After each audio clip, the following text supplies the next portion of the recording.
Apple দিয়ে আপেলের ice cream বানিয়ে দেবে। ঠিক আছে, চলো বানিয়ে দেবো। লাগবে দুধ। তো এখানে হাফ লিটার দুধ গরম করে নেব। কিছুটা পরিমাণে গরম দুধ নিয়ে এর মধ্যে দিয়ে দেবো মাখানা বাদাম, ভিজিয়ে রাখবো 2 মিনিটের জন্য। এরপর একটা লাগবে আপেল। আপেলটাকে ছোট ছোট টুকরো করে মিক্সারের মধ্যে পেশাই করে নেব। আর ভিজিয়ে রাখা দুধ এবং মাখানা বাদাম, লাস্টে দিয়ে দেবো এলাচ।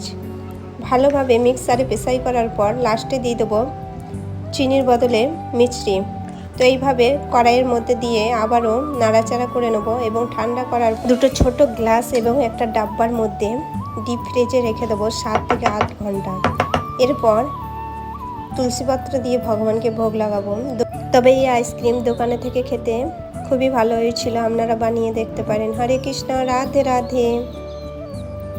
খেতে কেমন হয়েছে? দারুণ হয়েছে।